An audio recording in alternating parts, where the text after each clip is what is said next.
এখন তো আমি হচ্ছি মারাত্মক লেভেলের স্ট্রং। আমি এখন কোনো কিছুতে ভয় পাই না। কিন্তু শুধুমাত্র রাস্তা ক্রস করা ছাড়া। মানে এই জিনিসটা আমার জীবনেও আমি পারব না। আগে তো মার সাথে যখন আমি রাস্তা ক্রস করতাম, রাস্তার মাঝখান থেকে মার হাত ছাড়িয়ে দিয়ে দৌড় মারতাম। আর তারপর মা বাসায় নিয়ে আমাকে উদুম কেলান কেলাইতো। তো যাই হোক, এখন আমি একটু পারি। কিন্তু তারপরও আমার ভয় লাগে অনেক। তো হচ্ছে ২ দিন আগে আমি রাস্তা ক্রস করতে গেছি। তো একটা হচ্ছে যেদিক দিয়ে গাড়ি আসার কথা, আমি ওইদিকে দেখছি যে কোনো গাড়ি-টাড়ি কোনো কিছু নাই, ফাঁকা রাস্তা। তো আমি আমার মতো ক্রস করতে গেছি। ওমা! উল্টা দিক থেকে, যেদিক থেকে গাড়ি আসার কথা না, সেদিক থেকে গাড়ি চলে আসছে। মানে আরেকটু হলে আমি গাড়ির নিচে পড়তে যাচ্ছিলাম।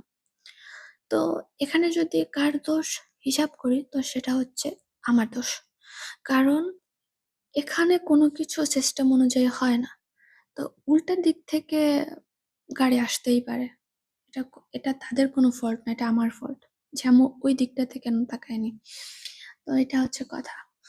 আর ওই গাড়িওয়ালাও আমাকে এক ধমক দিয়ে চলে গেল। কোন দিকে থাকে আপনার চোখ? তো আর কিছুই বলতে পারলাম না, কারণ বইলে লাভ নেই। এখানে সবই উল্টা চলে। তো গাড়ি কেন সিধা চলবে? কি আর কইতাম।